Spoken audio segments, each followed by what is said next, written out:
nosso modelo dominante, que a gente chama de biomedicina ou racionalidade médica hegemônica, ele tem problemas. O crescimento das medicinas tradicionais, o crescimento das práticas integrativas, das terapêuticas, ele tem uma relação com essas dificuldades, digamos assim, mais ou menos intrínsecas. Só para contrapor uma ideia de que os sistemas de saúde olham para os conhecimentos existentes como se tivesse sempre que fazer uma escolha dual, né? Ou é esse conhecimento ou é aquele.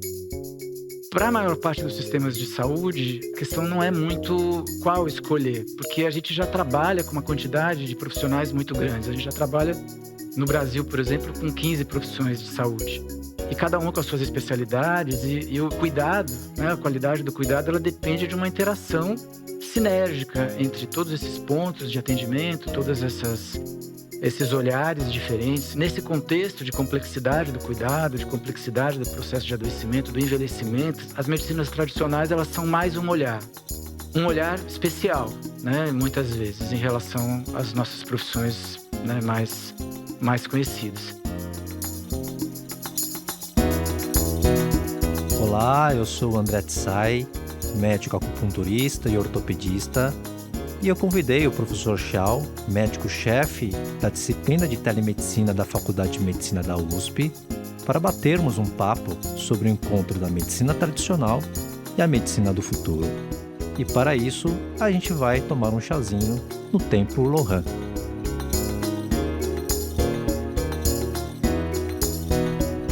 Sai, que bom rever você.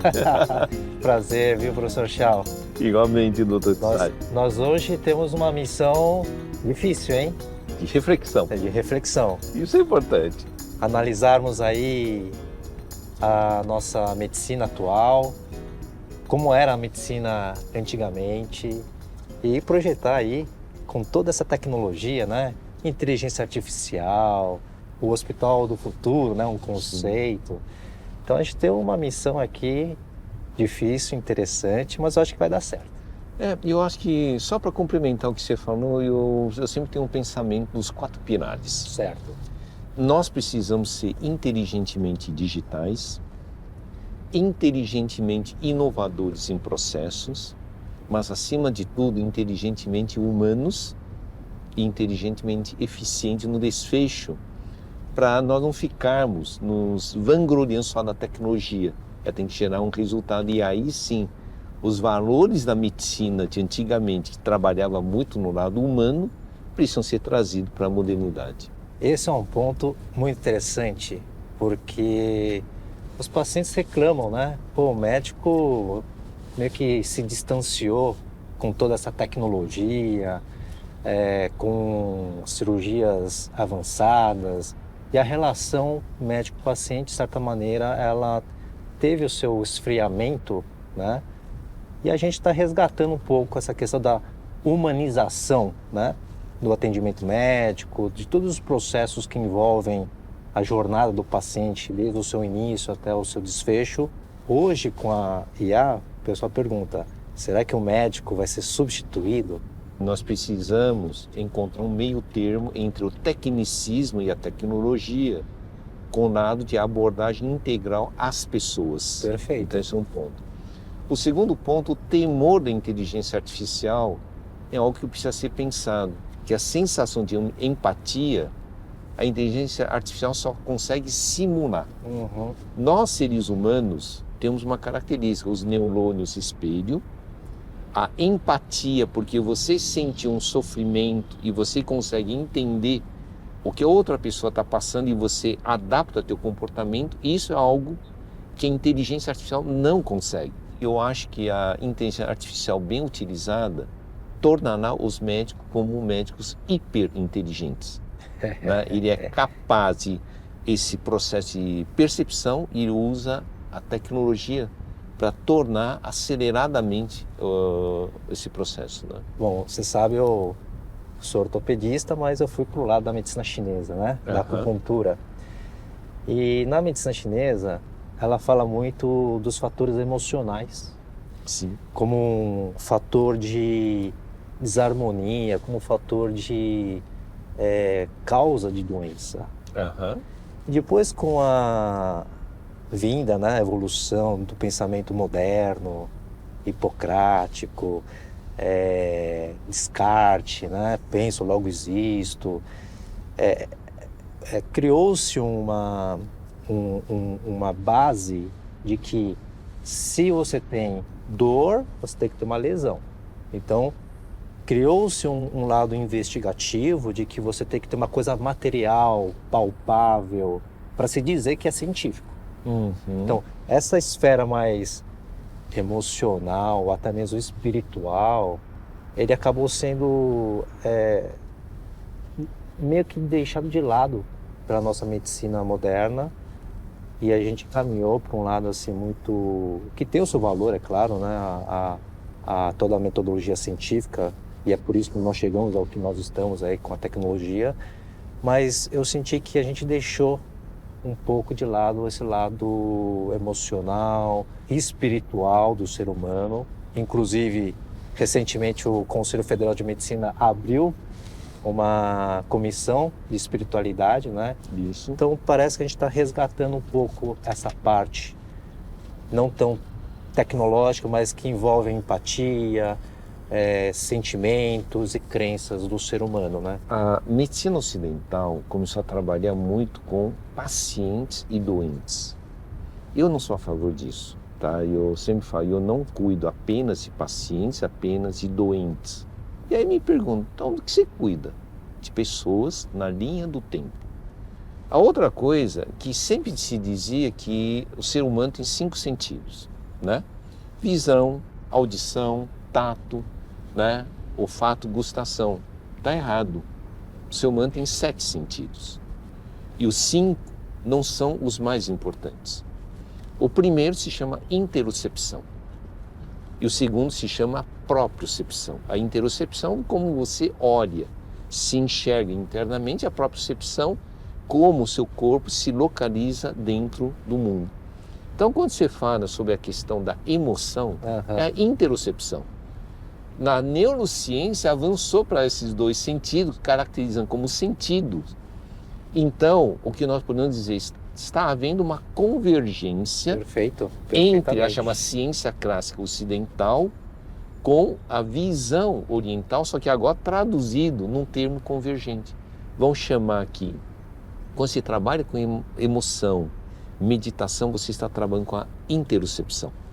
E a interocepção tem muito a ver com o bem-estar de uma pessoa, e agora não estou mais trabalhando com doença apenas, estou trabalhando como uma pessoa.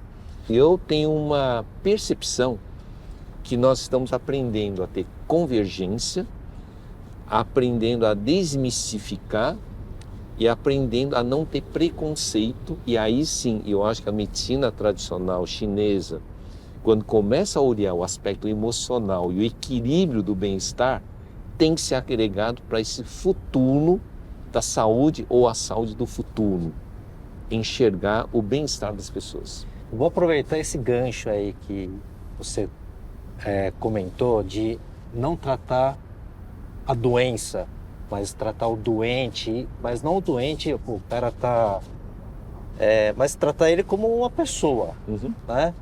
E aí me veio o princípio filosófico da medicina chinesa, que é ver a pessoa como inteira, a integralidade, né? E aí eu lembro de um outro assunto que a gente debatia, né? Fé e ciência. Parece que fé e ciência são opostos, um contra o outro, né?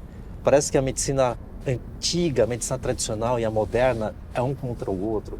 Mas a gente está conseguindo ver que existem pontes e costuras e tem muita coisa em comum, muita coisa se convergindo, né, no objetivo final, que é a pessoa. Sim. Que é o ser humano, né? Essa medicina integrativa. Muito legal isso. Olha, mesmo a medicina ocidental, antes do crescimento tecnológico, tinha um conceito. Acredite no poder da autocura do corpo humano. E então o ser humano tem essa capacidade.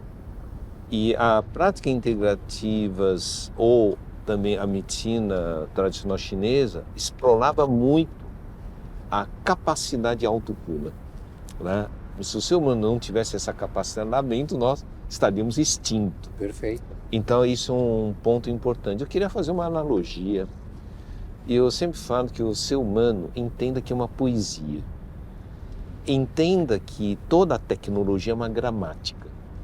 A gramática não consegue cobrir toda a poesia, mas a poesia também precisa da gramática para estruturar de uma forma interessante. Então, quando você diz assim, olha, nós temos que trabalhar com emoção, você está me ilustrando a poesia que é o ser humano. Agora, quando eu cuido da doença, você diz, não, eu tenho que usar gramática. Um não inibe o outro, os dois se potencializam. Maravilha. Professor Chao, acabamos de chegar aqui do Templo Lohan. Vamos tomar um chazinho aí? Claro, vamos. Olha, mas também se tiver café, também aceito, viu? Eu acho que os dois... Então vamos tomar as duas coisas. É, você vê que a China também está indo para a área do café. Vamos lá, então. O fundamento filosófico que alimenta, em parte, o pensamento da biomedicina, que ainda é muito ligado a um mecanicismo, a uma lógica mais cartesiana, né? Então, essa ideia da natureza como uma máquina, a ideia da natureza como alguma coisa que a gente intervém, que a gente divide em pedaços e cada um cuida de um pedaço e é como se no final da linha de produção vai sair uma pessoa bem cuidada, né? Então, essa ideia, ela é muito forte, né? E ela acaba, inclusive, dependendo de como a gente descuida do sistema de saúde, ela acaba produzindo uma lógica e uma sensação nas pessoas de descuido, porque realmente a responsabilidade do profissional ela fica muito restrita a um olhar muito segmentado, pequeno. E a gente tem, de fato, uma parte dos problemas que a gente consegue tratar bem tratando pontualmente. Geralmente situações mais graves, quando o problema biológico ele se destaca muito, então a gente pode olhar para a pessoa, dando conta daquele problema, a gente está cuidando bem. Mas isso muitas vezes vai além dessas situações, né? Então essa ideia da natureza como uma máquina, do corpo humano como uma máquina, a possibilidade da gente fragmentar o infinito e aí não tem ninguém que junta tudo, né? Então esse é um problema e a gente pode olhar, né, as medicinas tradicionais, elas não pensam assim, né? Elas vão estar sempre fazendo um esforço maior de integração.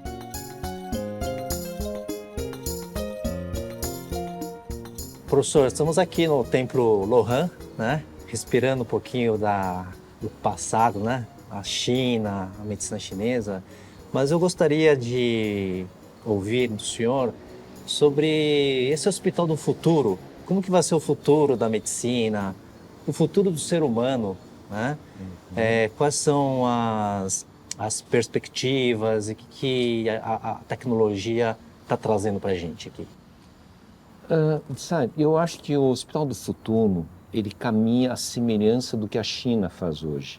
Uma convergência entre a tecnologia com a tradição, olhando para a eficiência e a qualidade de vida das pessoas. Então, o Hospital do Futuro, fundamentalmente, é um hospital inteligentemente planejado com automatizações, uso de inteligência artificial como ferramenta para expandir o raciocínio médico como um preditivo das necessidades dos pacientes, robôs para fazer automação, mas também para evitar infecções hospitalares, entre outros, a tecnologia para incentivar várias pesquisas multicêntricas. Isso quer dizer que o Hospital do Futuro no Brasil visa a construir uma rede colaborativa.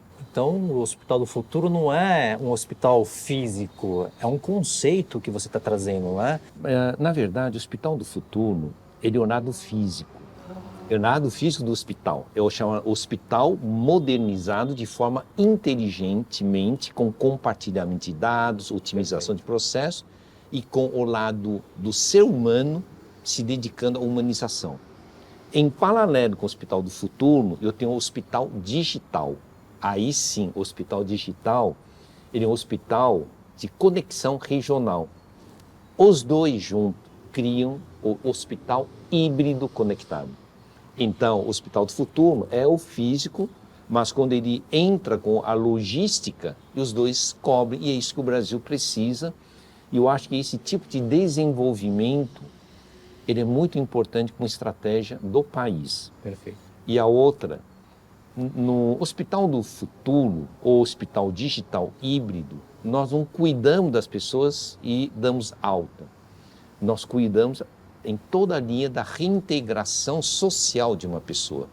Isso quer dizer que um hospital do futuro, hospital híbrido, ela tem que ter toda a parte do telecuidado domiciliar, tem que olhar para o lado interno, emocional das pessoas, porque se eu não resgato a pessoa para o convívio social, eu perdi todo o meu esforço. Muito interessante isso, né? Você, a assistência não para a partir do momento que o paciente sai daquela porta do hospital. Você consegue fazer o acompanhamento, o follow-up, né? No ambiente onde ela vive, no ambiente onde ela trabalha. E aí eu até diria que o Hospital do Futuro e a telesaúde tem que avançar na telesaúde também com as práticas integrativas do SUS. Novamente, aqui eu vou dizer, cuidamos de pessoas. Perfeito. E essas pessoas depois, elas precisam participar da sociedade. Esse conceito de que a tecnologia desumaniza é falso, tá? O que desumaniza são pessoas tecnicistas pouco humanas, mas pessoas humanas que sabem usar tecnologia vão amplificar a humanização. Opa, obrigado, Muito viu? obrigado. É chá ou é café? Chá. É chá? É chá. Opa. Obrigado pela atenção. Obrigado, viu? Queria falar um pouco sobre o que nos aguarda a partir da terceira década do século XXI, que se chama longevidade. A longevidade, ela vai ter que fortalecer principalmente qualidade de vida. Mas a longevidade também representa a finitude da vida. E a finitude da vida também leva em outra consideração. O que é um cuidado paliativo, o que é um cuidado paliativo da terminalidade e o conforto, e até quanto que vale usar a tecnologia para prorrogar um tempo de vida sem qualidade. Eu acho que tudo isso nós vamos estar discutindo, né? Aí entra uma questão muito ética, filosófica, religiosa. Hoje na ortopedia, uma coisa que se fala muito é medicina regenerativa. Usar células-tronco, usar plasma, que embora aqui no Brasil ainda não está permitido, mas lá fora eu colho o sangue, faço um centrifugado e ponho um concentrado rico de elementos que possam regenerar aquele tecido. Então, eu creio que a tecnologia está avançando a ponto de poder alongar bastante a nossa vida. Mas até que ponto, né? Vale a pena viver 200 anos? Ou vale a pena viver um pouco menos, com mais qualidade? Será que a medicina vai ter condições de dar uma qualidade junto com uma longevidade? Eu suponho que a longevidade vai caminhar muito com estilo de vida e religião. A longevidade vai estar associado com propósito de vida. Então, eu acho que isto não é da alçada da área médica, mas é da área médica cuidar do seu aspecto físico, emocional. E vai existir a religião e outros que vão determinar outros pontos. Agora, da nossa competência, nós temos que sempre pensar o que realmente é válido para a pessoa, porque nós temos que fazer escolha do melhor caminho, saber o melhor caminho. Se eu tenho um paciente com dor intensa por causa de neoplasia metastática, ele está consciente, não consegue se alimentar, eu devo entubar se a natureza, no seu processo natural, quer dar o alívio, e eu tenho o direito de intervir para que tenha mais uma semana de vida e consciente do sofrimento. Eu acho que tudo isso, sim, você falou, vai ser o mundo do ponto de vista de questionamento ético e valores que a sociedade vai ter que determinar. Mas, por outro lado, pesquisas do tipo Neuralink, que é a colocação de eletrodos, que é onde eu posso melhorar doenças degenerativas, tipo Parkinson, para que tenha qualidade de vida, e eu possa melhorar a vida de quem é tetraplégico, você vê que são outros pontos. Sim. Então, Eu acho que isso teremos que discutir. Será que vai chegar o momento do conhecimento humano, a tecnologia conseguir alcançar uma vida eterna, no sentido de que, se eu quiser, posso deixar a pessoa viva, não sei em quais condições, ad eterno, com aparelho ou com nutrição parenteral. Eu sinto que existe assim um avançar do conhecimento até assustador. Eu já vi muitos casos de pessoas, digamos, de poder, influência, de dinheiro, e que tinham um comportamento desumano. Mas no momento que teve um quadro de câncer, enxergou a terminalidade, enxergou a dor, ele mudou o comportamento e esse comportamento se tornou uma pessoa muito mais humana.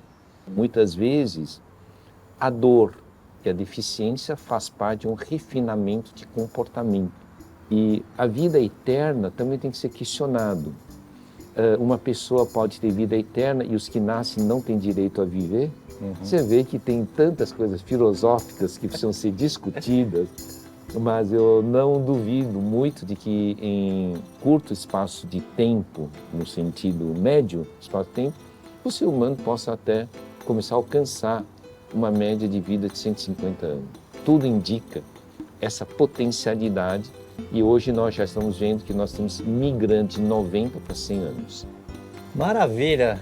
Professor Shaw, eu queria agradecer por esse momento gostoso da gente bater esse papo, trazer todas essas informações, essas reflexões, e muito obrigado pelo aceite do convite aqui nesse bate-papo. Eu é que agradeço pelo convite e desse momento de reflexão, né? E eu espero que todo mundo que esteja assistindo tenha aproveitado para refletir internamente no comportamento. Com certeza. Eu mesmo vou refletir isso. Então, Campei.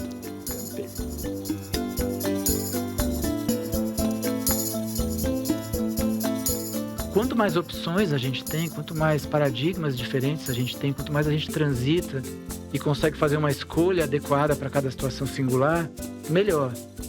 Agora, é lógico que a tecnologia ela sempre tem riscos. Lembrando Elite, né, com a ideia de contraprodutividade, os veículos automotores são ótimos e, teoricamente, nos fariam sempre ir mais rápido do que a cavalo ou a pé, né? Mas dependendo de como a gente utiliza eles numa cidade, a gente pode não sair do lugar e ir mais rápido a pé do que de carro preso no trânsito, né? Então não é exatamente a tecnologia que define a questão, né? Mas como que a gente utiliza e como que a gente está pensando o processo de adoecimento, como que a gente inclui as pessoas que estão adoecidas no compartilhamento das decisões. Então, tem um conjunto de fatores, né? Mas eu não acho que seja possível não fazer esse diálogo, e eu acho que os países asiáticos, de uma forma geral, têm feito, né? A gente não está nesse lugar de escolher uma ou outra, né? A gente está no lugar de aprender a compor, de aprender a integrar, né? E isso não é exatamente simples, não é exatamente fácil, mas é o melhor uso que a gente pode fazer dos conhecimentos, né?